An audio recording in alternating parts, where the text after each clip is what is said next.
রাগ করলেন নাকি ভাই? হ্যাঁ, রাগ করলেন? রাগ করলে আমার মাফ করে দিয়েন। আমি আপনাদের কাউকে কষ্ট দেওয়ার জন্য বলি নাই, আপনাদের কাউকে তিরস্কারের জন্য বলি নাই। কিছু মানুষের রুহের ভিতরে এরকম মারাত্মক লেভেলের ক্যান্সার। আমার কাছে মনে হয় অসুস্থ রুহের চাইতে ক্যান্সারওয়ালা রুহের সংখ্যা আমাদের এলাকায় বেশি, বা বর্তমান পৃথিবীতে বেশি। আহারে, মায়ের সাথে কেমন ব্যবহার করে আমার পরিচিত মানুষগুলো, তার মায়ের সাথে কেমন ব্যবহার করে। মারে পিটায়, মা আমার কাছে এসে কান্দে। বাপরে পিটায়, গালি দেয়, বাপে আমার কাছে এসে কান্দে। স্বামীকে ভালো লাগে না, স্বামীকে ভালো লাগে না। ইমানদার মুসলমান মহিলা নামাজ পড়ে, স্বামীকে ভালো লাগে না। কারে? ওই পরের বিটারে ভালো লাগে। নিজের বউরে ভালো লাগে না, পরের বিটিরে ভালো লাগে। ইমানদার সে আবার আইসে মসজিদে আইসে আমারে সবক দেয়, আলেমুল আবার ভুল ধরে। সে আবার আইসা মাদ্রাসার শিক্ষকের ভুল ধরে, অথচ নিজের বউরে ভাল লাগে না, পরের বিটিরে ভাল লাগে। নিজের স্বামীরে ভাল লাগে না, পরের বিটার ভাল লাগে। নিজের মারে বাপরে পিটায়, গালি দেয় হর হামেশা। এমন গালি, এমন নিকৃষ্ট গালি শুনতে হয়। এ আবার আমাদেরকে সবক দেয়, ওর হাঁটা ভালো না, চলা ভালো না, আচার ভালো না, ব্যবহার ভালো না। এই সমস্ত মানুষ, এদেরকে খুদার কসম দিয়ে বলি, সে যে হোক না কেন, মানুষ বলা চলে না। এদের রুহের ভিতরে ক্যান্সার হয়ে গেছে, একেবারে ফুললি ক্যান্সার। এই জামানা যদি ওমর বেঁচে থাকতো, আবু বকর, ওমর, উসমান, আলী রিদওয়ানুল্লাহি তাআলা আলাইহিম বেঁচে থাকতো, এদেরকে কি করতেন জানেন? বলবো, একটা হাদিস বলবো। একজন সাহাবী হযরত আলকামা রাদিয়াল্লাহু তাআলা আনহু মুমূর্ষু অবস্থায় মরে যাচ্ছে। নবীজি সাল্লাল্লাহু আলাইহি ওয়াসাল্লাম বলছেন, আলকামারে কয়েকজন মিলে কালেমা পড়াই দিয়ে আসো। কালেমা পড়াইতে গেছে, তা কালেমা পড়তে পারে না। সে কে ছিল? নবীর সাহাবী ছিল। কে ছিল বলেন? কথা বলেন, কে ছিল? নবীর সাহাবী। আর আপনি কে? আপনি বড়জন বলবেন, আমার নাম আব্দুর রহমান, আমার আব্বার নাম আব্দুল্লাহ, আমি মুসলমানের সন্তান। এছাড়া কোনো পরিচয় আছে আপনার? আর সে নবীর সাহাবী, নবীর হাতে হাত থেকে কালেমা পড়ে মুসলমান হয়েছিল।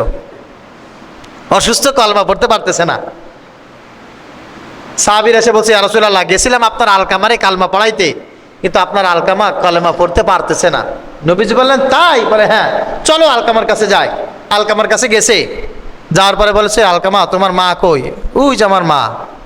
মার কাছে গেছে, বলে, আপনার ছেলে তো কালেমা পড়তে পারতেছে না, আপনার ছেলে তো কালেমা পড়তে না পারলে জাহান্নামে যাবে, তো আপনার ছেলে কি আপনাকে কষ্ট দিছে? বলে, হুজুর, আমার ছেলের পরে আমার অনেক কষ্ট আছে, তা আপনার ছেলেটাকে আপনি মাফ করে দেন। বলে, না, আমার ছেলেকে আমি মাফ করবো না।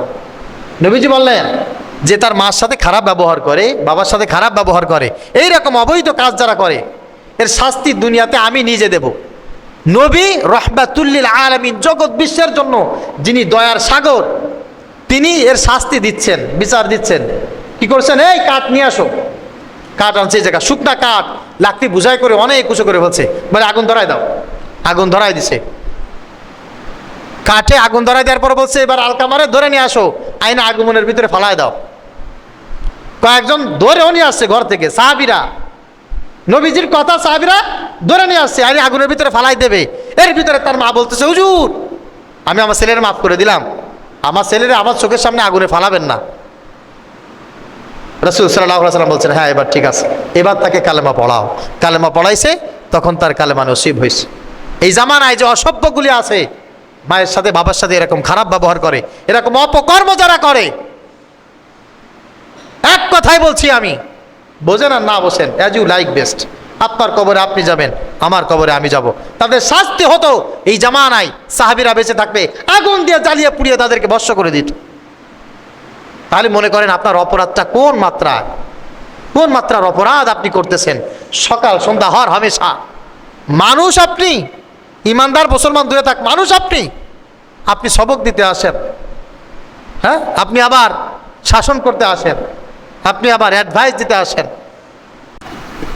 মানুষ যতটুকু পারে করে, কিন্তু সুস্থ থাকার পরেও মানুষের এক সময় মরতে হয়, ঠিক কিনা? সুস্থ হোক অসুস্থ হোক, মরতেই হয়। কেন মরে যায়? মরে যায় হচ্ছে তার শরীর থেকে রূহটা আলাদা হয়ে যায়, রূহটা আলাদা হয়ে যায়, এই জন্য মানুষ মরে যায়। আল্লাহ পাক রব্বুল আলামিন বলছেন, ফানাফাখতু ফীহি মির রূহি ফাকাউ লাহু সাজিদিন। আদমকে বানানোর পর আমি আদমের ভিতরে ফু দিয়ে দিলাম। ফানাফাখতু ফীহি মির রূহি, আদমের ভিতরে ফু দিয়ে দিলাম। ফু দিয়ে দিলাম, এই ফু, এই বাতাস আদমের ভিতরে প্রবেশ করলো। এটাই হচ্ছে রূহ। রূহ আছে, আমি সুস্থ। রূহ নাই, আমি শেষ, আমি শেষ। এই জন্য রূহকে ধরে যদি আমরা সামনে রাখতে পারতাম, তাকেও আমরা ট্রিটমেন্ট করতাম, সুস্থ বানাতাম। কারণ শরীরও ঠিক আছে, রূহও ঠিক আছে। শরীরও বেঁচে আছে, রূহও বেঁচে আছে। শরীর সুস্থ, রূহ সুস্থ। এই মানুষটা আমারও সুস্থ থাকতো, বেঁচে থাকতো। যেহেতু এটা সম্ভব নয়, সেহেতু আমাদের অল্টারনেটিভ কিছু ভাবতে হয়। পরকালীন ভাবনা যেটা, তা হচ্ছে মরে যাওয়ার পরে আল্লাহ পাক রব্বুল আলামিনের সামনে যখন আমি দাঁড়াবো, তখন আমাকে হিসাব দিয়ে হয় জান্নাতে যেতে হবে, তা না হলে জাহান্নামে যেতে হবে। ঠিক কি না? তো কি মনে হয়, একজন মানুষ জাহান্নামে যাবে এই কারণে নাকি যে সে অন্ধ ছিল সেই জন্য? কথা বলে, অন্ধ থাকলে মানুষ জাহান্নামে যায়? একজন মানুষ খুব গরিব এই কারণে জাহান্নামে যাবে নাকি? না। একজন মানুষ হাঁটতে পারে না, খোড়া, এই কারণে জাহান্নামে যাবে? একজন মানুষ মূর্খ, লেখাপড়া জানে না, এই কারণে যাবে? একজন মানুষের cancer, liver cancer, brain cancer, blood cancer, অনেক বড় ক্যান্সার হয়েছে, এই কারণে কি কোনো মানুষ জাহান্নামে যাওয়ার সম্ভাবনা আছে? না। তাহলে জাহান্নামে যাবে যেই কারণে, সেই কারণটা কি? আমাদের শায়েখ রহমতুল্লাহি আলাইহি উনি বলতেন যে মাদ্রাসায় পড়া বা মাদ্রাসা পরিচালনা করা, মাদ্রাসা প্রতিষ্ঠা করা, এইগুলি অক্সিজেনের চাইতে বেশি মূল্যবান। তো অক্সিজেনের চাইতে বেশি মূল্যবান। একজনে বলছে, হুজুর অক্সিজেন না থাকলে তো মানুষ বাঁচে না। তার অক্সিজেনের চাইতে মূল্যবান কেমনে হলো? বলছে অক্সিজেন না থাকলে মানুষ মরে যাবে, জাহান্নামে যাবে না। কিন্তু এই মসজিদ, এই মাদ্রাসা, এই তারবিয়াত যদি না থাকে, মানুষ জাহান্নামে চলে যাবে। তো মানুষ জাহান্নামে যাওয়ার চাইতে মরে যাওয়া ভালো। বেঁচে থাকলে যদি জাহান্নামে যেতে হয়, সে বেঁচে থাকার কোনো মানে নাই, সে মানুষ মরে যাওয়াই ভালো, অনেক বেশি ভালো। এই জন্য রূহ যদি নষ্ট হয়ে যায়, অসুস্থ হয়ে যায়, কলব যদি নষ্ট হয়ে যায়, অসুস্থ হয়ে যায়, লোকটা জাহান্নামে যাবে। এক কথায় একজন মানুষের জন্য ধনী হওয়ার চাইতে তার রূহকে সুস্থ করা অনেক বেশি প্রয়োজন। ধনী হওয়ার চাইতে সুস্থ রূহ অনেক বেশি প্রয়োজন। টাকা পয়সার চাইতে অনেক বেশি প্রয়োজন। মানুষটা দুনিয়ায় বসে স্বাবলম্বী হওয়ার চাইতে রূহ সুস্থ হওয়া বেশি প্রয়োজন। কারণ রূহ যদি অসুস্থ হয়ে যায়, কলব যদি অসুস্থ হয়ে যায়, ঈমান যদি অসুস্থ হয়ে যায়, এই লোকটা একেবারে সোজা জাহান্নামে চলে যাবে। দুনিয়ায় কোনো কিছু পাক বা না পাক, দুনিয়ার কোনো কিছু অর্জন করতে পারুক বা না পারুক, একজন ঈমানদার, একজন মুসলমান কোনো অবস্থায় তার রূহকে, তার ঈমানকে অসুস্থ করতে পারে না। আমরা একজনের সাথে আরেকজনের সাথে যখন দেখা হয়, জিজ্ঞাসা করি, ভাই কেমন আছেন? এই লোকটা তখন তার রূহের জবাব দেয় না, তার শরীরের জবাব দেয়, ভাই ভালো আছি, তবে একটু চোখে ব্যথা আছে। ভালো আছি, তবে আমার বুকের ভিতরে একটু ব্যথা আছে। ভালো আছি, তবে একটু শ্বাসকষ্ট। ভালো আছি, তবে একটু পায়ে সমস্যা, তবে একটু লিভারের সমস্যা। শরীরের সুস্থতা অসুস্থতার বর্ণনা একজন আরেকজনের কাছে দেয়। তো যার কাছে বর্ণনা দিল, সে একটু ডাক্তারিও করে। হ্যাঁ, এই সমস্যা, ঠিক আছে, তাহলে এই ট্রিটমেন্টগুলো করিয়ে নেন। অমুকের কাছে যান, এই ট্রিটমেন্ট পাবেন। তমুকের কাছে যান, এই টেস্টগুলো করান, একটা ব্যবস্থা হয়ে যাবে। কিন্তু মরণের পর একজন মানুষ আর একজন মানুষের সঙ্গে যখন দেখা হবে, সাক্ষাৎ হবে, হাদিসের ভিতরে আছে কুরআনুল কারীমের ভিতরে আল্লাহ পাক রব্বুল আলামিন বর্ণনা করেছেন, মায়ের সঙ্গে বাবার সঙ্গে, ছেলের সঙ্গে বাবার সঙ্গে, ভাইয়ের সঙ্গে ভাইয়ের সঙ্গে, বোনের সঙ্গে মায়ের সঙ্গে, বন্ধুর সঙ্গে, লিডারের সঙ্গে যখন দেখা হয়ে যাবে একজন মানুষ আর একজন মানুষের সঙ্গে, সেই দিন দেখা হওয়ার পর এটা জিজ্ঞাসা করবে না তোমার হাত কেমন আছে, পা কেমন আছে, চোখের অবস্থা কি, লিভারের অবস্থা কি, কিডনির অবস্থা কি, একজন আর একজনের কাছে এই কথা জিজ্ঞাসা করবে না। সেই দিন জিজ্ঞাসা করবে তোমার আমলের কি খবর, ইমানের কি খবর, তোমার জান্নাতে যাওয়ার জন্য কি পরিমাণ ইমান এখন দরকার, সেই দিন ওইটা জিজ্ঞাসা করবে। এখন আমরা কাউকে দেখলে জিজ্ঞেস করি যে তোমার ইমানের কি অবস্থা, কলবের কি অবস্থা জিজ্ঞেস করি? কাউকে আমরা জিজ্ঞাসা করি না ইমানের কথা, কাউকে জিজ্ঞাসা করি না আমরা আমলের কথা। তবে হ্যাঁ, মানুষ হিসাবে আমাদের শরীরের যত্ন নেওয়া দরকার, ঠিক তদ্রূপ আমাদের রুহের যত্ন নেওয়া দরকার। শরীর দুই প্রকার, একটা হচ্ছে সুস্থ শরীর আর একটা হচ্ছে অসুস্থ শরীর। রুহ দুই প্রকার, একটা হচ্ছে সুস্থ রুহ আর একটা হচ্ছে অসুস্থ রুহ। তাহলে আপনার রুহটা সুস্থ না অসুস্থ, আমার রুহটা সুস্থ না অসুস্থ? শরীরটা যেমন সুস্থ অসুস্থ মাপা যায়, রুহ সুস্থ অসুস্থ হর হামেশা অনায়াসে মাপা যায়।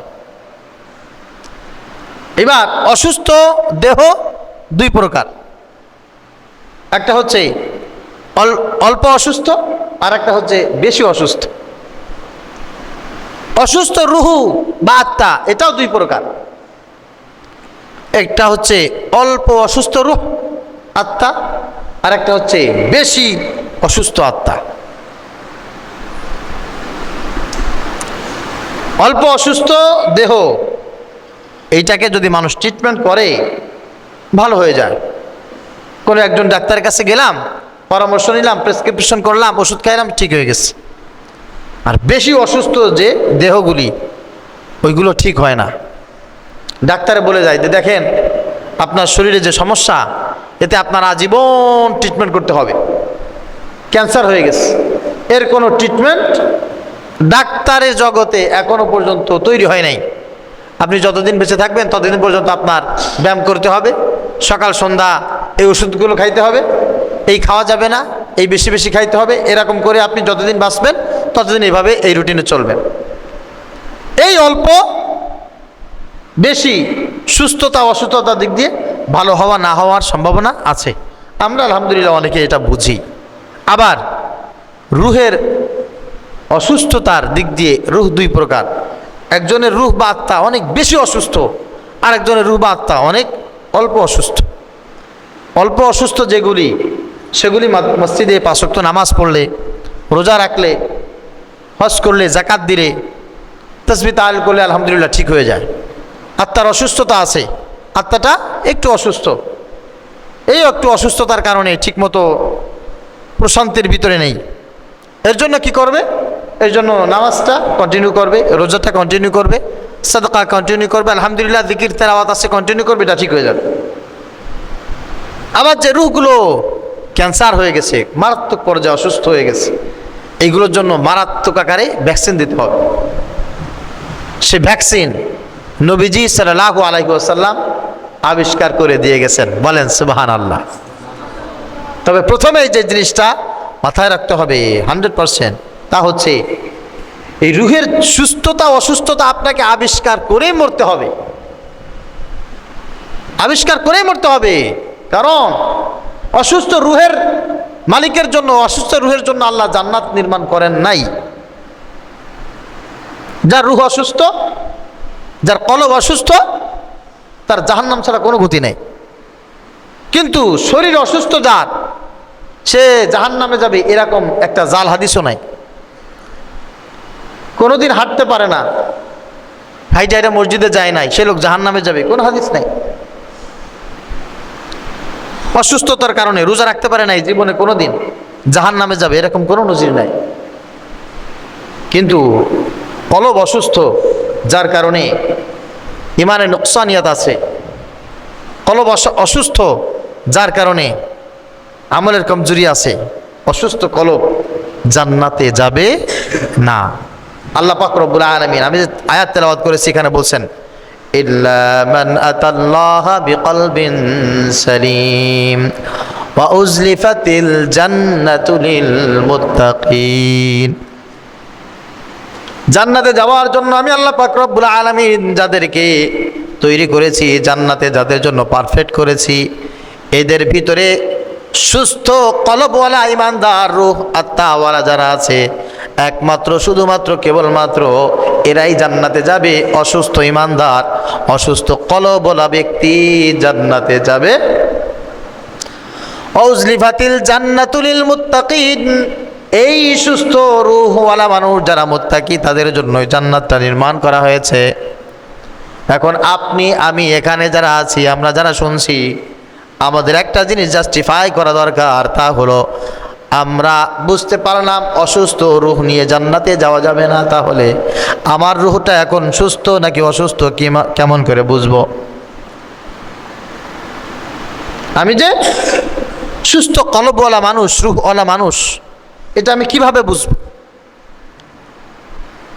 নবীজি সাল্লাল্লাহু আলাইহি ওয়াসাল্লাম রুহু মাপার জন্য, সুস্থতা অসুস্থতা যাচাই বাছাই করার জন্য তিনি একটা থার্মোমিটার দিয়েছেন। তিনি বলেন, ইদা সাররাতকা হাসানাতুকা ওয়া আসাআতকা সাইয়্যাতুকা ফাআনতা মুমিন। নেকের কাজ, ভালো কাজ, আল্লাহর কথা মানা, আল্লাহর কথার হুকুম অনুযায়ী চলা, নবীজি সাল্লাল্লাহু আলাইহি ওয়াসাল্লামের হুকুম মতো চলা, এইটা যার কাছে ভালো লাগে, যে যত চলতে পারে, তার ঈমান, তার রূহ, তার কলব তত সুস্থ। আর এই কথা যার ভালো লাগে না, এই কথা যার কাছে মিষ্টি লাগে না, তার কলব অসুস্থ, তার রূহ বড় অসুস্থ। ওয়া আসাআতকা সাইয়্যাতুক, খারাপ কাজ, আল্লাহ যেটা করতে বলে নাই, আল্লাহ যেটা অপছন্দ করে, আমার রাসূল যেটা অপছন্দ করে, এইটা যার কাছে যত বেশি পছন্দ, তার রূহ তত বেশি অসুস্থ। বলেন দেখি, নামাজ পড়া কার হুকুম? আল্লাহর হুকুম হচ্ছে নামাজ পড়া। নবীজি সাল্লাল্লাহু আলাইহি ওয়াসাল্লামের সুন্নাত হচ্ছে দাড়ি রাখা। নবীজি সাল্লাল্লাহু আলাইহি ওয়াসাল্লামের সুন্নাত হচ্ছে মানুষের সাথে সুসম্পর্ক রাখা।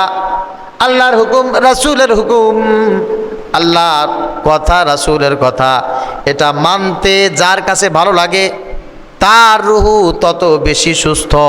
আর এইগুলো মানতে যার কাছে ভালো লাগে না, তার রূহ অসুস্থ, মারাত্মক লেভেলের অসুস্থ তার রূহ। তো রূহ যদি অসুস্থ থাকে, লোকটা কোথায় যাবে বলেন? জান্নাতে যাবে না জাহান্নামে যাবে? খুব সহজ হিসাব, মারাত্মক লেভেলের সহজ হিসাব। এর চাইতে সহজ আর কোন থার্মোমিটার নাই। ভালো কাজ যার জন্য ভালো লাগে, তার রূহটা ভালো। আর ভালো কাজ যার কাছে ভালো লাগে না, তার রূহটা মারাত্মক লেভেলের খারাপ। নবীজি সাল্লাল্লাহু আলাইহি ওয়াসাল্লাম বলছেন, তুমি মেপে নাও তোমার রূহটা কত সুস্থ, তোমার রূহটা কত অসুস্থ, তুমি মেপে নাও। মেপে যদি ধরা পড়ে তোমার রূহটা একটু বেশি অসুস্থ, তাহলে এখনই ট্রিটমেন্ট করে ফেলাও। সুবহানাল্লাহ বলেন। এখন মানুষ যখন পৃথিবীতে আসে, তখন তার শরীরও সুস্থ হতে পারে, অসুস্থ হতে পারে, কিন্তু প্রত্যেকটা মানুষের রূহ সুস্থ থাকে। সুবহানাল্লাহ বলেন।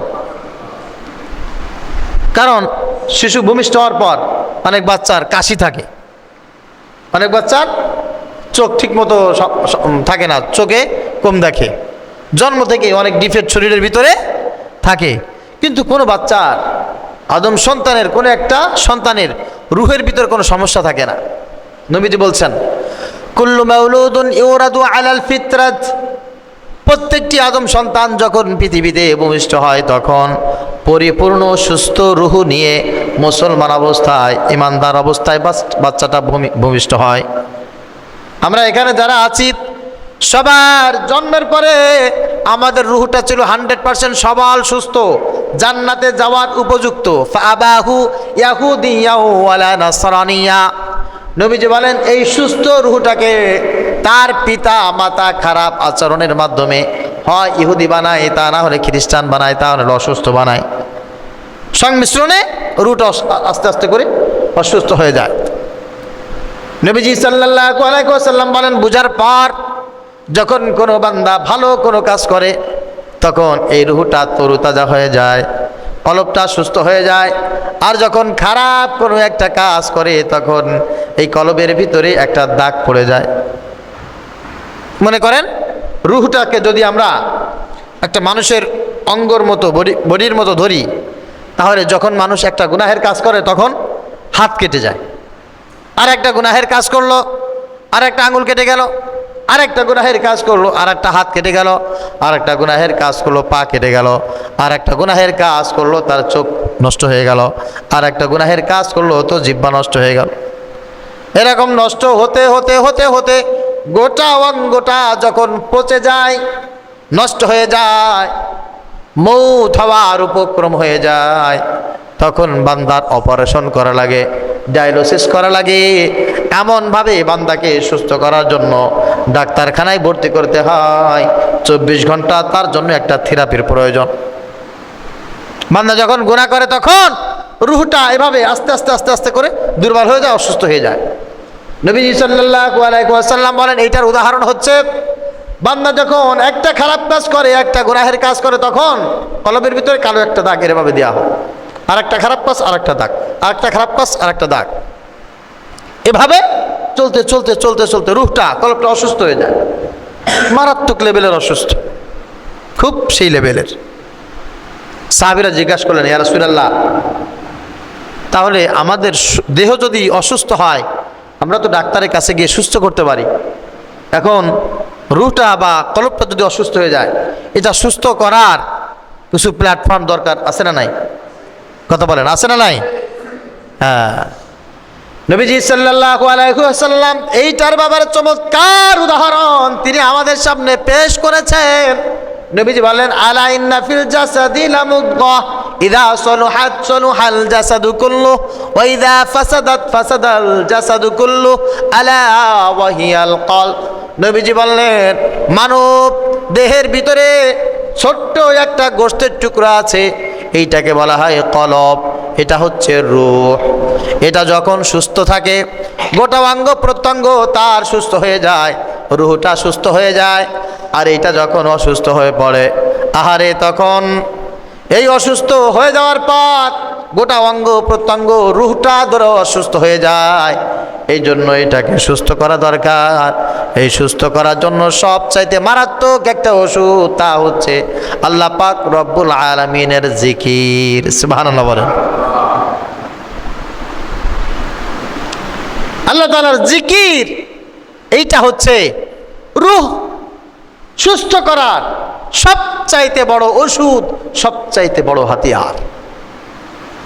এখন ইখতিলাফ আছে, প্রশ্ন আছে, জিকির কি? জিকিরের উদাহরণ নবীজি সাল্লাল্লাহু আলাইহি ওয়াসাল্লাম সবচাইতে বেশি দিয়েছেন, আল্লাহ পাক রব্বুল আলামিন সবচাইতে বেশি দিয়েছেন। নবীজি সাল্লাল্লাহু আলাইহি ওয়াসাল্লাম বলেন, আফদালুয যিকর কাউলু লা ইলাহা ইল্লাল্লাহ, সর্বোত্তম জিকির হচ্ছে লা ইলাহা ইল্লাল্লাহ। অর্থাৎ যদি কোনো বান্দার কলব অসুস্থ হয়ে যায়, বান্দা যদি বেশি বেশি গুনাহ করতে করতে খারাপ কাজের প্রতি খুব বেশি পরিমাণ আগ্রহ প্রকাশ করে ফেলে, এই বান্দাটা বেশি বেশি পরিমাণ জিকির করবে লা ইলাহা ইল্লাল্লাহ। কি বলবে বলেন? লা ইলাহা ইল্লাল্লাহ, লা ইলাহা ইল্লাল্লাহ, লা ইলাহা ইল্লাল্লাহ। বান্দা যত বেশি জিকির করবে, আল্লাহ পাক রব্বুল আলামিন বান্দার এই ময়লাযুক্ত কালিযুক্ত কলবটা সাফ করে বান্দাকে সুস্থ করে দিবেন। সুবহানাল্লাহ।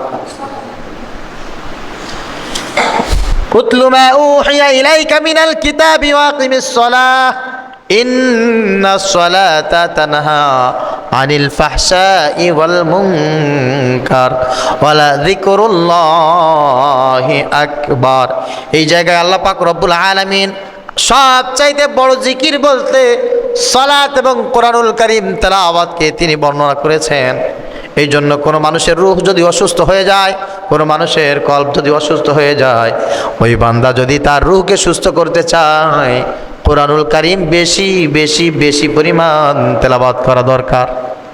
ফজরের নামাজের পর কোরআন তেলাওয়াত করবে, জোহরের নামাজের পর কোরআন তেলাওয়াত করবে, আসরের নামাজের পর কোরআনুল কারীম তেলাওয়াত করবে, মাগরিব বাদ তেলাওয়াত করবে, ইশা বাদ তেলাওয়াত করবে। এমনকি গভীর রজনীতে যখন ঘুম ভেঙে যাবে, ওই বান্দা ঘুম থেকে উঠে কোরআনুল কারীম তেলাওয়াত করবে। যেই ব্যক্তির জবানে যত বেশি কোরআন তেলাওয়াত থাকবে, তার রূহ তত বেশি তরুতাজা হবে, তার রূহ তত বেশি শক্তিশালী হবে। সুবহানাল্লাহ। জিকির করতে হবে, কোরআনুল কারীম তেলাওয়াত করতে হবে।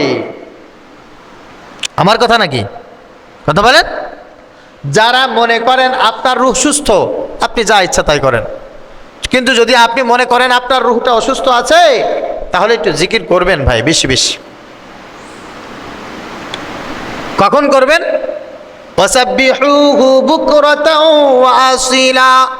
আল্লাহ পাক রব্বুল আলামিন বলেন, সকালবেলা আর সন্ধ্যাবেলা আল্লাহ পাক রব্বুল আলামিনের জিকির করবা। সুবহানাল্লাহ পড়ো, আলহামদুলিল্লাহ পড়ো, আল্লাহু আকবার পড়ো, লা ইলাহা ইল্লাল্লাহ, আল্লাহ আল্লাহ আল্লাহ। এই জিকির গুলো বেশি বেশি করো। ওয়াজকুর ইসমা রব্বিক ওয়াতাবাত্তাল ইলাইহি তাবতিলা। আল্লাহ পাক রব্বুল আলামিন বলেন, তুমি তোমার রবের নামের জিকির করো। আমাদের রবের নাম হচ্ছে আল্লাহ। আল্লাহ আল্লাহ আল্লাহ বেশি বেশি জিকির করলে আল্লাহ পাক রব্বুল আলামিন বান্দার কলবটা পরিষ্কার করে দেন, তার রূহটাকে সুস্থ করে দেন। সুবহানাল্লাহ। অনেকে বলে যে রূহ অসুস্থ, আমার রূহ যে অসুস্থ আপনাকে বলেছি আমি, কইছি আমি? হ্যাঁ, আপনি বলেন কেমনি ওকে রূহটা অসুস্থ, ওর কলব খারাপ? আপনি দেখছেন কোনোদিন? এরকম বলে না অনেকে, কথা বলে বলে এ তো বোঝে না, সেই জন্য বলে। আমাদের এই বডি, এই যে দেহ আছে, এই দেহ আমরা সুস্থ দাবি করি, কিন্তু এই দেহের পরে আমার কি পরিমাণ শ্রম আছে, কি পরিমাণ আছে। এখানে অনেক মানুষ আছি, বুড়ো হয়ে গেছি, অসুস্থ হয়ে গেছি। যদি বলা হয় এখান থেকে এক দৌড় দিয়ে মানসা বাজারে চলে যাও, যেতে পারবে না। আছে না এরকম মানুষ? কথা বলেন। সুস্থ থাকলে কি মানুষ দৌড়াইতে পারে? না। এটার জন্য ব্যায়াম দরকার, প্র্যাকটিস দরকার। প্র্যাকটিস করলে এক দৌড়ে 10-15-20 কিলোমিটার দৌড়ানো যায়, হাঁটা যায়। এখন অনেকের সেই ক্ষমতা নাই, সুস্থ কিন্তু দৌড়ানোর মতো ক্ষমতা নাই। আমরা দেখছি অনেক সময় কিছু মানুষ, এখানে যারা আছে, কাউকে যদি বলা হয় এই শূন্যে আপনি একটা ডিগবাজি দেন, পারবে? কথা বলেন না। কিন্তু প্র্যাকটিসের মাধ্যমে অনেক মানুষ, ছোট ছেলে হোক মেয়ে হোক বাচ্চা, উল্টা ডিগবাজি দিতে পারে একসাথে 10টা। এরকম মানুষ আছে না? আছে, অনেক মানুষ আছে। আমাদের এখানে যারা আছি, একটা সিমেন্টের ব্যাগ বস্তা 50 কেজি, কাউকে যদি বলা হয় দড়ি উঁচু করো তো, ওরে মাবুদ, ওরে মাবুদ, পারবো না। এক বস্তা সিমেন্ট উঁচু করতে পারবে না। কিন্তু কিছু মানুষ আছে এরকম 200 কেজি 300 কেজি এরকম দড়ি উঁচু করে ফেলে, আছে না? আছে। তো একই মানব দেহ, একই শরীর, তার ক্যাপাসিটি যদি এরকম হয়, প্র্যাকটিসের মাধ্যমে, শরীরের যত্ন নেওয়ার মাধ্যমে, শরীরকে খাদ্য দেওয়ার মাধ্যমে যদি বান্দা এই পরিমাণ দৌড়াইতে পারে, এই পরিমাণ পানিতে সাঁতার কাটতে পারে, এই পরিমাণ ডিগবাজি দিতে পারে, এই পরিমাণ শক্তির অধিকারী হতে পারে, কোনো মানুষ যদি তার রুহের যত্ন নেয়, এই রুহের যত্ন নেওয়ার পরে এই রুহ কতটা শক্তিশালী হতে পারে, এই কলব কতটা শক্তিশালী হতে পারে, মানুষ কল্পনাও করতে পারবে না। সুবহানাল্লাহ। যাদের রুহ বেশি সুস্থ, যাদের কলব বেশি পরিষ্কার, এই মানুষটা একজন মানুষের চোখের দিকে তাকাইলে বুঝতে পারে এই মানুষটা কি পরিমাণ গুনাহ করে আর কি পরিমাণ নেকির কাজ করে, এই মানুষটা কি পরিমাণ হালাল খাবার খায় আর কি পরিমাণ হারাম খাবার খায়, এই মানুষটা জান্নাতে যাবে নাকি জাহান্নামে যাবে, এই মানুষটা জান্নাতি কাজ বেশি করে নাকি জাহান্নামী কাজ বেশি করে। একজন সুস্থ ইমানদার, সুস্থ কলবওয়ালা মানুষ একজন মানুষের দিকে তাকিয়ে এটা বলতে পারে। শুধু তাই না, কোনো কবরের পাশ দিয়ে যাওয়ার পর এই মানুষ ফিলিংস হয়, তার কলব যদি সেই পরিমাণ সুস্থ থাকে, রূহ যদি সেই পরিমাণ আল্লাহ পাক রব্বুল আলামিন সুস্থ করে দেন, ওই মানুষটা উপলব্ধি করতে পারে এই কবরের ভিতরে আযাব হচ্ছে নাকি জান্নাতের সুঘ্রাণ আসতেছে। একজন মানুষ এটা কল্পনা করে বলতে পারে। নবীজি সাল্লাল্লাহু আলাইহি ওয়াসাল্লাম কবরের পাশ দিয়ে হেঁটে যাচ্ছিলেন, এমন সময় তিনি দেখেন কবরের ভিতরে আযাব হচ্ছে। সাহাবীদেরকে নিয়ে থামলেন, সবাইকে বললেন তোমরা দোয়া করো, কবরের ভিতরে বড় আযাব হচ্ছে। সাহাবীরা দোয়া করলেন। নবীজি সাল্লাল্লাহু আলাইহি ওয়াসাল্লাম একটা খেজুর গাছের ডাল কেটে ওই কবরের উপরে দিয়ে দিলেন। তারপর তিনি বললেন সম্ভবত এই কারণে কবরের আযাব একটু কম হবে। আচ্ছা বলেন দেখি, নবীজি সাল্লাল্লাহু আলাইহি ওয়াসাল্লাম যে কবরের আযাব দেখলেন, এইটা কি তার নিজের চোখ দিয়ে দেখেছেন নাকি কলবের চোখ দিয়ে দেখেছেন? কলবের চোখ দিয়ে দেখেছেন। কলব যদি সুস্থ থাকে দেখা যায়, অনেক কিছু দেখা যায়। এই মানুষটার ভবিষ্যৎ কি অনেক কিছু উপলব্ধি করা যায়। এই জন্য কলব যদি কেউ সুস্থ রাখতে চায় জিকির করতে হবে। কলব যদি কেউ সুস্থ রাখতে চায় কোরআনুল কারীম তেলাওয়াত করতে হবে। কলব যদি কোনো মানুষ সুস্থ রাখতে চায়, এই ব্যক্তির নবীজি সাল্লাল্লাহু আলাইহি ওয়াসাল্লামের প্রতি দুরূদ ও সালাম বেশি বেশি বেশি পরিমাণ পেশ করতে হবে। যদি বলেন আমি কোরআন শরীফ পড়তে পারি না, আপনার রুহু মরা।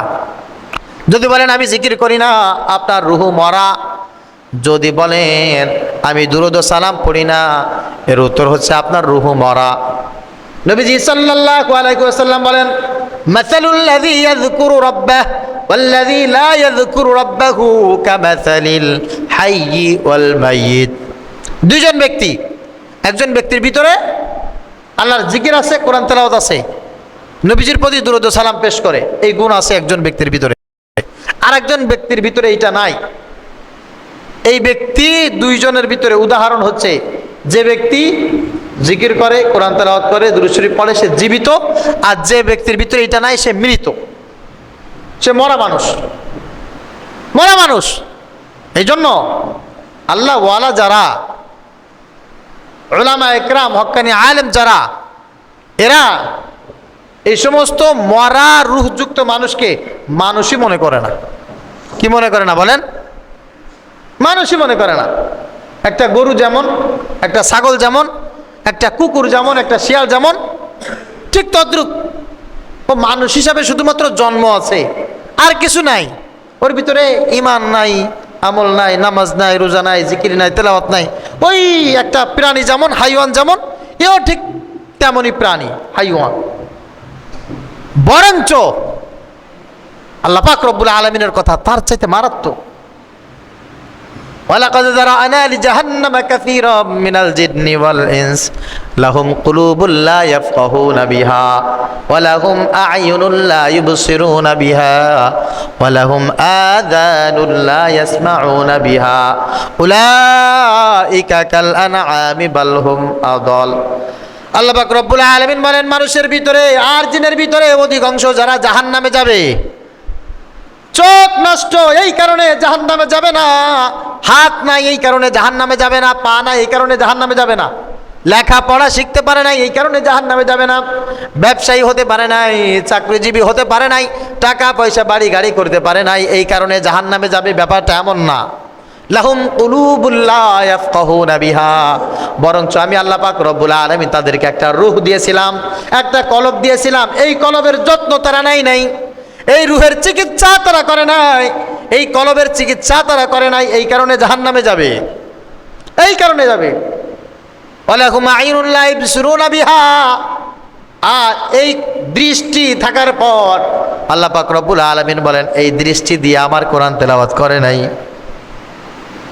ওয়ালাহুম আযানুল লা ইয়াসমাউনা বিহা, আর কান থাকার পর কোরআন তেলাওয়াত শ্রবণ করে নাই। উলাইকা কাল আনআমি বাল হুম আযাল, এদেরকে চতুষ্পদ জন্তু বললেও ভুল হবে। আল্লাহ বলছেন এরা চতুষ্পদ জন্তুর চাইতে নিকৃষ্ট। কারণ ফালাহু আসলামা মান ফিস সামাওয়াতি ওয়াল আরদ তাওআউ ওয়া কারহা, আল্লাহ বলেন আসমান আর জমিনের ভিতরে যা কিছু আছে সব কিছু সব সময় একজনের জিকির করে, তিনি কে? আল্লাহর জিকির করে সবাই। আর আপনি আমি আল্লাহর জিকির করি না, কুরআনও পড়ি না, দুরূদ ও সালামও পড়ি না, তাহলে আমার চাইতে ওই মাখলুকাত অনেক ভালো, আল্লাহ এর চাইতে নিকৃষ্ট বলছেন, এর চাইতে নিকৃষ্ট। মরহুম সৈয়দ মুহাম্মদ ফজলুল করিম রহমতুল্লাহি আলাইহি তখন জীবিত ছিলেন। আমি তখন চরমনাই মাদ্রাসায় পড়ি। হুজুর দেশের উত্তপ্ত পরিস্থিতিতে এমন কিছু সিদ্ধান্ত নিয়েছিলেন যেগুলি মানুষের সামনে বলাটা খুব কঠিন ছিল, মিডিয়ার সামনে ব্যক্ত করা খুব কঠিন ছিল। তো আলহামদুলিল্লাহ হযরত সেই ডিসিশনগুলো নিয়েছিলেন, রাষ্ট্রীয় ব্যাপার স্যাপার। তখন মিডিয়ার সামনে কথা বলার মতো খুব বেশি অভিজ্ঞতা তার ছিলেন না। মিডিয়া আসছে, প্রচুর পরিমাণ মিডিয়া আসছে, তার সঙ্গে কথা বলবে। তখন হুজুরের কাছে যে বলা হচ্ছে, হযরত মিডিয়া তো অনেকগুলো আসছে, আপনার সাথে কথা বলবে, আপনার সাক্ষাৎকার নেবে, এখন আপনার কি করা উচিত, আমাদের তো ভয় করতেছে। তখন হুজুর একটা কথা বললেন, শোনো, নবীজি সাল্লাল্লাহু আলাইহি ওয়াসাল্লাম বলেছেন, মাসালুল লাযী ইয়াযকুরু রাব্বাহ ওয়াল্লাযী লা ইয়াযকুরু রাব্বাহ কামাসালিল হাইয়্যি ওয়াল মাইয়িত। যে আল্লাহর জিকির করে আর যে করে না, অর্থাৎ কোরআন তেলাওয়াত করে যে ব্যক্তি, আল্লাহর জিকির করে যে ব্যক্তি, দুরূদ সালাম পাঠ করে, এরা জীবিত, এদের রূহ জীবিত, আর যারা করে না তারা মৃত। আমি তো দেখতেছি আমার সামনে যারা আসছে আমার সাক্ষাৎকার নেওয়ার জন্য, সবগুলো মরা মানুষ, মরা রূহওয়ালা মানুষ, এদের রূহ সব মরে গেছে, অসুস্থ হয়ে গেছে। তো জীবিত মানুষ মরা মানুষের সামনে কথা বলতে কোনো ভয় লাগে? কথা বলেন না, কোনো ভয় লাগে না। এজন্য জীবিত মানুষ মরা মানুষের সামনে কথা বলবে, কোনো সমস্যা নাই। আমাদের অবস্থাটা কি, কোন জায়গায় আছি আমরা, এখান থেকে আমাদের বের হয়ে আসার পথ কি, উপায় কি, আজও আমরা বের হতে পারবো কি পারবো না? কুরবানি আসতেছে, কুরবানিকে কেন্দ্র করে অনেক হাদিস, আল্লাহ পাক রব্বুল আলামিনের অনেক আয়াত আমাদের সামনে উলামা একরাম উপস্থাপন করেন। তার ভিতরে কুরবানি দিলে রূহ তাজা হয়। কি তাজা হয় বলেন? কথা বলে না। কুরবানি দিলে কি হয়? রূহ তাজা হয়। আর কুরবানির গোশত খাইলে শরীর তাজা হয়, শরীর তাজা হয়। আর কুরবানি দিলে রূহ তাজা হয়। লা ইয়ানালাল্লাহু লুহুমুহা ওয়ালা দিমাউহা ওয়ালাকিন ইয়ানালুহুত তাকওয়া মিনকুম কাযালিকা সাখখারাহা লাকুম লিতুকাব্বিরুল্লাহা আলা মা হাদাকুম ওয়া বাশশিরিল মুহসিনিন। এজন্য কিছু ইবাদত আছে, কিছু আমল আছে, আল্লাহর হুকুম কিছু এমন আছে যেগুলো করলে রূহ তাজা হয়, রূহ সুস্থ হয়। আর কিছু এমন আছে যেগুলো করলে শরীর তাজা হয়, যেগুলো করলে শরীর মোটা তাজা হয়, সুস্থ হয়। না খেয়ে রোজা রাখলাম, রূহ তাজা হবে, কিন্তু নামাজ আদায় করলে শরীর তাজা হবে। রূহ তাজা হবে বটে, কিন্তু শরীর তাজা হবে। পৃথিবীর শ্রেষ্ঠতম ইবাদত ব্যায়াম হচ্ছে নামাজ। আল্লাহ পাক রব্বুল আলামিন এটা আমাদের ভিতরে দিয়েছেন। প্রিয় হাজরিন, এই জন্য আমাদের ভিতরে যারা আমাদের রুহের, আমাদের কলবের, আমাদের আত্মার কোনো খোঁজখবর আমরা নেই না, খোঁজখবর নিতে পারি না, দিন শেষে খুব অনায়াসে অল্পতে আমরা ক্ষতিগ্রস্তের ভিতরে চলে যাচ্ছি। একেবারে আস্তে আস্তে দেখবেন সব নষ্ট হয়ে যাচ্ছে। চোখের সামনে দিয়ে কত মানুষ মরে যাচ্ছে, চোখের সামনে দিয়ে কত মানুষ বিদায় হয়ে যাচ্ছে। ওই মানুষগুলোর রুহের কোনো খোঁজখবর নাই, কোনো খোঁজখবর নাই। আহারে আফসোস। এই আফসোস আমরা কি দিয়ে মিটাবো?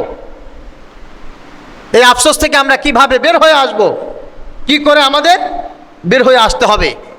নবীজি সাল্লাল্লাহু আলাইহি ওয়াসাল্লাম আমাদেরকে সব কথাগুলো বলে দিয়ে গেছেন। আল্লাহ পাক রব্বুল আলামিন সেটা আমাদেরকে বলছেন। একজন মানুষের রূহ সুস্থ আর একজন মানুষের রূহ অসুস্থ, এই দুটো মানুষ কেমন? ওমা ইয়াস্তাবিল আ'মা ওয়াল বাসীর। আল্লাহ পাক রব্বুল আলামিন বলছেন, যার রূহটা সুস্থ আছে সে ব্যক্তি চোখে দেখে, আর যার রূহ সুস্থ নেই সে চোখে দেখে না, অন্ধ। আমাদের সামনে একজন অন্ধ মানুষের কোনো দাম আছে? কথা বলেন, দাম নেই। কেন? ও চোখে দেখে না। আর একজন মানুষ চোখে দেখে, ওর অনেক দাম। তো যার রূহটা সুস্থ আছে সে কেমন যেন সব কিছু দেখে, যার রূহটা অসুস্থ সে দেখে না। কি দেখে না? দেখে না আল্লাহর কুদরত, দেখে না আল্লাহ ওকে ডাকতেছে, দেখে না রাসূল সাল্লাল্লাহু আলাইহি ওয়াসাল্লাম ওকে ডাকতেছে।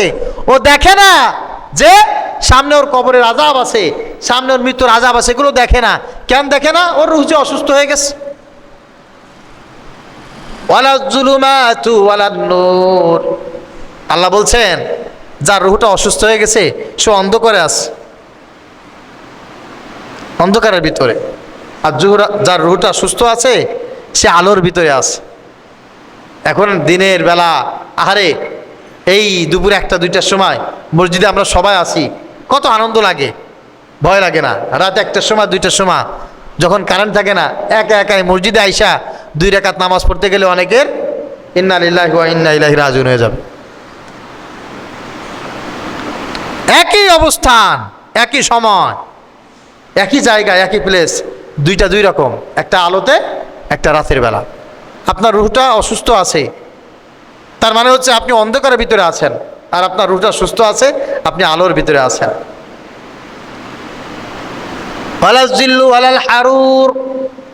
আল্লাহ পাক রব্বুল আলামিন বলেন, যার রুহটা সুস্থ আছে সে কেমন যেন শীতল ছায়ার ভিতরে আছে, আর যার রুহটা অসুস্থ সে কেমন যেন উত্তপ্ত আবহাওয়ার ভিতরে আছে। এখন মাঠের ভিতরে দিনের বেলা দুপুরে 1টা 2টা 3টার সময় প্রচণ্ড রোদে চৈত্র মাসে প্রচণ্ড রোদের ভিতরে দাঁড়ানো যায় না, 5 মিনিট 10 মিনিট দাঁড়ানো যায় না, দাঁড়ানোর কোনো সুযোগ নেই। মনে হচ্ছে মাথার মগজ ফুটে উঠবে, মনে হচ্ছে যে আমার মৃত্যু মনে হয় একেবারে কর্ণকুহারে পৌঁছে যাচ্ছে। অবস্থাটা এরকম, রুহ যায় আসে, মানুষ মরে বাঁচে, এরকম একটা অবস্থা। আবার রাতের বেলা যখন বিদ্যুৎ থাকে না, প্রচণ্ড গরমে ঘরের ভিতরে থাকা যায় না, সেই সময় সেই মাঠের ভিতরে মানুষ যায় একটু বিশ্রাম নেয়, যায় একটু বিলের কাছে বাতাস খেয়ে আসে, ফাঁকা জায়গায় যায় একটু আবহাওয়ায় একটু ফিলিংস নিয়ে আসে। তো একই জায়গা দিনের বেলা উত্তপ্ত আবহাওয়ার কারণে জীবন যায় আসে, মরি বাঁচে, এরকম একটা অবস্থা। আর রাতের বেলা প্রচণ্ড ঠান্ডা। আল্লাহ পাক রব্বুল আলামিনের ভাষায় যার রুহটা অসুস্থ হয়ে গেছে সে কেমন জানো সব সময় উত্তপ্ত আবহাওয়ার ভিতরে আছে, আর যার রুহটা সুস্থ সে নিরাপদ আবহাওয়ার ভিতরে আছে। ওমা ইয়াস্তাবিল আহইয়াউ ওয়ালাল আমওয়াত, আল্লাহ পাক রব্বুল আলামিন বলেন, যার রুহটা অসুস্থ, এই ব্যক্তি মরে গেছে, তার রুহের উদাহরণ এই মরা মানুষের উদাহরণ। একটা মানুষের শরীরের কত দাম, কোটি কোটি কোটি টাকা দাম।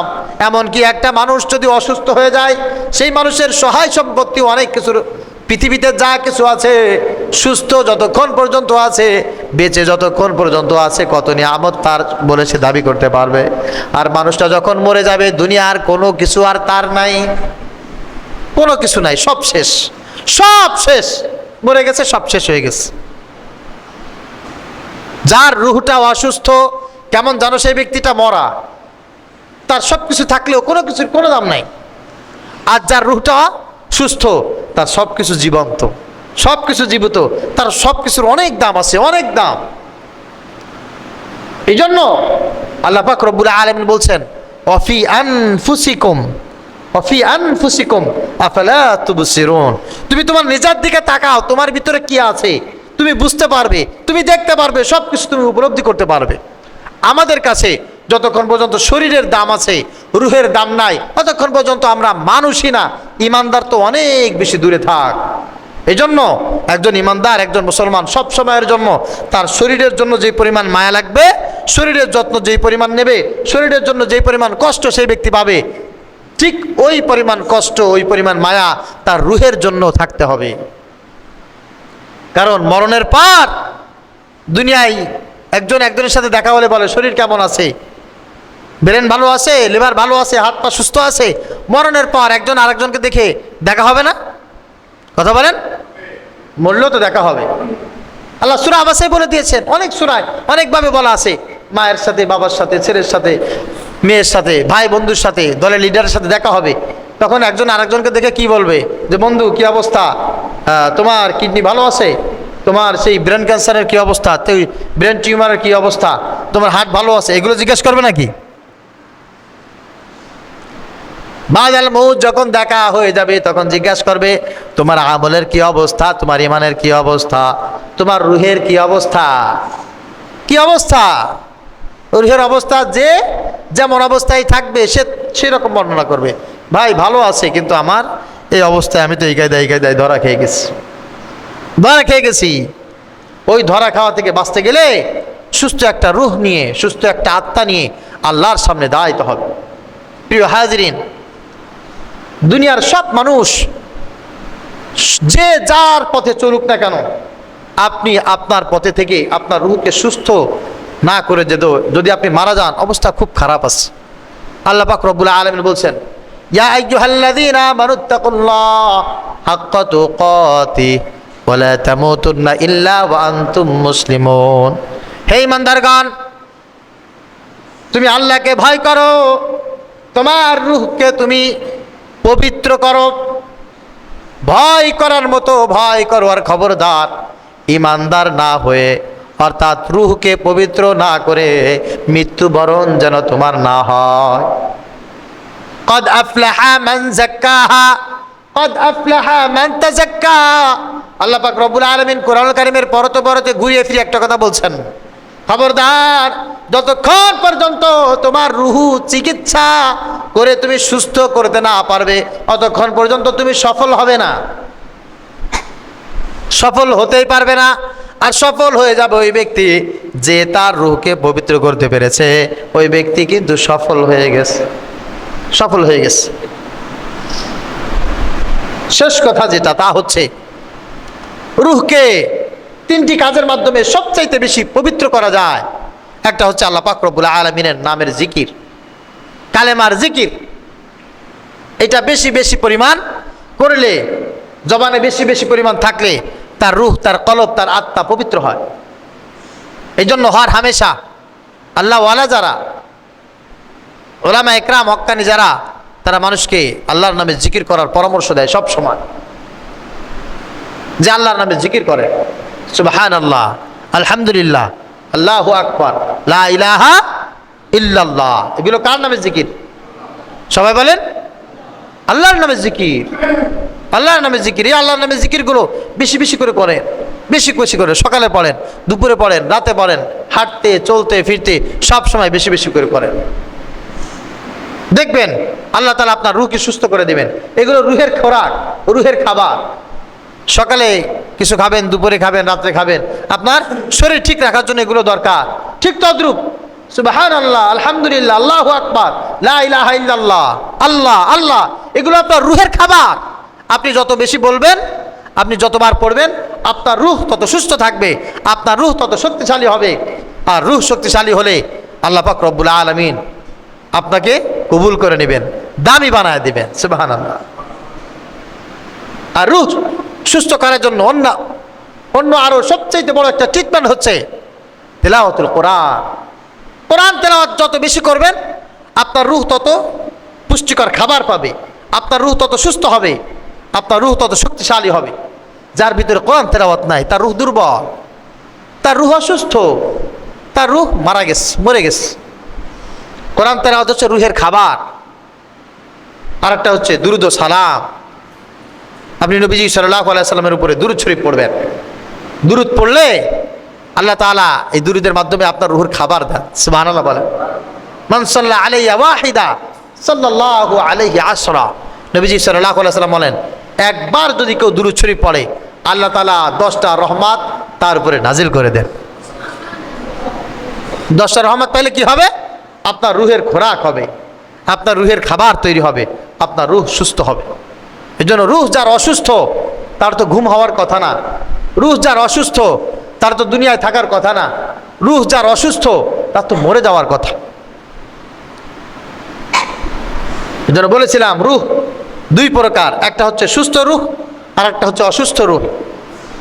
অসুস্থ রূহ আবার দুই প্রকার, একটা হচ্ছে কম অসুস্থ, একটা হচ্ছে বেশি অসুস্থ।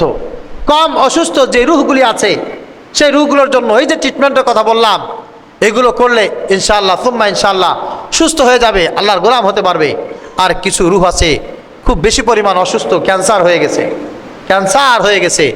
এই ক্যান্সারযুক্ত রূহ আপনার বাড়ি, আমার বাড়ি, আপনার বাড়ির পাশে, আমার বাড়ির পাশে এলাকায় 2, 4, 5, 10টা খোঁজ করলে পাবেন। নামাজের কাছেও যাবে না, মুরব্বিও মানে না, আব্বারে ধরে পিটায়, মারে ধরে গালি দেয়, মারে ধরে মারে। মুরব্বি দেখে না, আলেম ওলামা দেখে না, বড় ছোট কিছু দেখে না। হ্যাঁ, নেশা পানি করে, খুব খারাপ কাজ করে, অবৈধ সম্পর্কে লিপ্ত হয়। স্বামী ছাড়া, স্ত্রী ছাড়া, স্বামী ছাড়া আরও 10 জনের সাথে অবৈধ সম্পর্ক আছে, স্ত্রী ছাড়া আরও 10 জনের সাথে অবৈধ সম্পর্ক আছে। হালাল খাবার ছাড়া হারাম খাবার, এর বাগান থেকে চুরি করে, ওর পুকুর থেকে চুরি করে, হারামের উপরে খুব বেশি আকর্ষণ। এই রুহগুলো হচ্ছে ক্যান্সার যুক্ত রুহ। এদের কাছে ভালো কাজ যত বলেন ভালো লাগবে না। আমার মতো ইমরান কেন, চরমনার পিসে বাইনে দেন, হারুত মারুত ফেরেস্তা এনে দেন, বাইটে খাওয়াইলেও এদের রুহ ভালো হবে না, কারণ এদের রুহের ভিতরে ক্যান্সার হয়ে গেছে। কি হয়েছে বলেন? ক্যান্সার হয়ে গেছে। ক্যান্সার হইলে আর কিছু ভালো লাগে? আর ওই সমস্ত ক্যান্সার যুক্ত রোগীকে আল্লাহর উপরে ছেড়ে দিতে হয়। ডাক্তারের কাছে গেলে ডাক্তার বলে এ তো আসলে ভালো ছিল কিন্তু ক্যান্সার হয়ে গেছে, আল্লাহর পরে ছেড়ে দেন, আল্লাহ যদি ভালো করে তো করবে, না হলে আমাদের কাছে কোনো ট্রিটমেন্ট নাই। এই ক্যান্সার যুক্ত রূহ যেগুলি আছে এইগুলোর আল্লাহর উপরে ছেড়ে দেওয়া ছাড়া আর কোনো উপায়ন্তর আমাদের কাছে নাই, আমাদের কাছে নাই। এখন যদি ডাক্তার বলে, মানে ডাক্তারের কাছে গেছে একজনে, যে বলতেছে আপনি এত বড় ডাক্তার, এত বড় ডাক্তার, দেশ বিদেশে আপনার এত সুনাম, ওনার একটু ব্লাড ক্যান্সার হয়েছে বা ওনার ব্রেন ক্যান্সার হয়েছে, আপনি ঠিক করে দিতে পারবেন না? ডাক্তার বলে দেখেন, আমি বড় ডাক্তার হলে কি হবে, আমি যত বড় ডাক্তার তার চাইতে কয়েক কোটি গুণ বড় হচ্ছে এর অসুখ। বুঝেন নাই? আমি যত বড় ডাক্তার তার চাইতে কয়েক কোটি গুণ বড় হচ্ছে এর অসুখ। এ তো সব ভ্যানিশ করে শেষ করে ক্যান্সার একেবারে শেষ পর্যায়ে নিয়ে আমার কাছে চলে আসছে, আমার কাছে এর কোনো অ্যান্সার নাই। ঠিক তদ্রূপ কিছুর মানুষের রুহের ভিতরে এরকম মারাত্মক লেভেলের ক্যান্সার। আমার কাছে মনে হয় অসুস্থ রুহের চাইতে ক্যান্সারওয়ালা রুহের সংখ্যা আমাদের এলাকায় বেশি, বা বর্তমান পৃথিবীতে বেশি। আহারে, মায়ের সাথে কেমন ব্যবহার করে আমার পরিচিত মানুষগুলো, তার মায়ের সাথে কেমন ব্যবহার করে, মারে পিটায়, মা আমার কাছে এসে কান্দে, বাপরে পিটায় গালি দেয়, বাপে আমার কাছে এসে কান্দে। স্বামীকে ভালো লাগে না, স্বামীকে ভালো লাগে না, ইমানদার মুসলমান মহিলা নামাজ পড়ে, স্বামীকে ভালো লাগে না, কারে ওই পরের বিটারে ভালো লাগে। নিজের বউরে ভালো লাগে না, পরের বিটিরে ভালো লাগে, ইমানদার। সে আমার আইসে মসজিদে আইসে আমারে সবক দেয়, আলেমুল আমার ভুল ধরে, সে আবার আইসা মাদ্রাসার শিক্ষকের ভুল ধরে, অথচ নিজের বউরে ভালো লাগে না, পরের বিটিরে ভালো লাগে, নিজের স্বামীরে ভালো লাগে না, পরের বিটার ভালো লাগে, নিজের মারে বাপরে পিটায় গালি দেয় হর হামেশা, এমন গালি, এমন নিকৃষ্ট গালি শুনতে হয়। এ আবার আমাদেরকে সবক দেয়, ওর হাঁটা ভালো না, চলা ভালো না, আচার ভালো না, ব্যবহার ভালো না। এই সমস্ত মানুষ, এদেরকে খুদার কসম দিয়ে বলি, সে যে হোক না কেন মানুষ বলা চলে না, এদের রুহের ভিতরে ক্যান্সার হয়ে গেছে, একেবারে ফুললি ক্যান্সার। এই জামানা যদি উমার বেঁচে থাকতো, আবু বকর, ওমর, উসমান, আলী রিদওয়ানুল্লাহি তাআলা আলাইহিম বেঁচে থাকতো, এদেরকে কি করতেন জানেন? বলবো একটা হাদিস বলবো।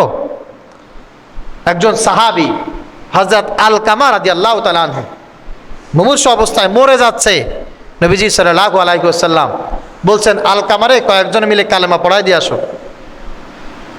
কালেমা পড়াইতে গেছে, তা কালেমা পড়তে পারে না। সে কে ছিল? নবীর সাহাবী ছিল। কে ছিল বলেন? কথা বলেন, কে ছিল? নবীর সাহাবী। আর আপনি কে? আপনি বড়জন বলবেন আমার নাম আব্দুর রহমান, আমার আব্বার নাম আব্দুল্লাহ, আমি মুসলমানের সন্তান, এছাড়া কোনো পরিচয় আছে আপনার?